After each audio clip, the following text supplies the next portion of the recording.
ভীষণ মজার, দারুণ টেস্টি, ডেলিশিয়াস একটা ডেজার্ট তৈরি করে দেখাবো। তৈরি করা খুবই সহজ, যে কেউ তৈরি করতে পারবেন। তো এটা অনেকে বলে কাচের রসমালাই, কাচের মিষ্টি, কারণ এটা দেখতে একদম স্বচ্ছ কাচের মতো, তাই এটাকে কাচের মিষ্টি বলে থাকেন। তো সেটা আজকে তৈরি করে দেখাবো। নিয়েছি এখানে সাবুদানা 1.5 কাপ, মেজারমেন্টে 1.5 কাপ নিয়েছি। 1.5 কাপ দিয়ে আমি আজকে তৈরি করে দেখাবো। ফার্স্ট টাইম এটাকে একটু ধুয়ে নিব। সাবুদানা প্যাকেটে থাকে, এটা অতিরিক্ত ধোয়ার দরকার নেই, জাস্ট আমি 2বার একটু হাত দিয়ে নেড়ে একটু ধুয়ে নিলাম। এখন সামান্য একটু পানি দিয়ে এটাকে রেস্টে রেখে দিব, এতে করে এটা একদম ভিজে ফুলে যাবে। তো এদিকে আমি দুধটা জাল করে নিয়েছি। 2 লিটার দুধকে আমি একদম জাল করে 1 লিটার তৈরি করে নিয়েছি, একদম ঘন করে নিয়েছি। এখন আমি হাতে তেল ব্রাশ করে, তেল না, এখানে আমি ঘি ব্রাশ করেছি।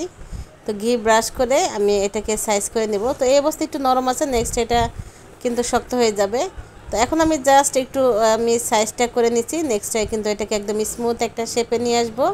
যখন একটু শক্ত হবে ঠিক তখন এই অবস্থায় হাতে ঘিটা ব্রাশ করে নিলে বানাতে সহজ হয়, আর এতে করে খেতেও মজা হয়, ঘির একটা ফ্লেভারও আসে।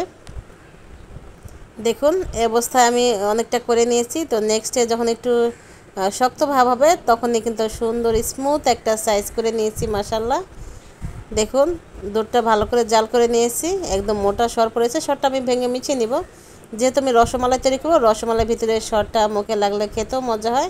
এখন আমি দিয়ে দেবো একটা একটা করে আমার হাতের বানানো সে মজাদার সাবুদানা মিষ্টি। রসমালাই সাইজ যেরকম হয় ঠিক সেরকম এক কর সাইজ করে আমি লম্বা লম্বা করে বানিয়েছি। বেবি সুইট এটা এখন দিয়ে দিচ্ছি দুধের ভিতরে। তো এই অবস্থায় কিন্তু একটু নাড়া যাবে না, একটু দিয়ে তারপর হালকা একটু নেড়ে নিব, যেন ভেঙে না যায়। ভেঙে যাবে না, তারপরও যেন লেগে না যায় একটার সাথে একটা। তো আমি একটা একটা করে দিচ্ছি।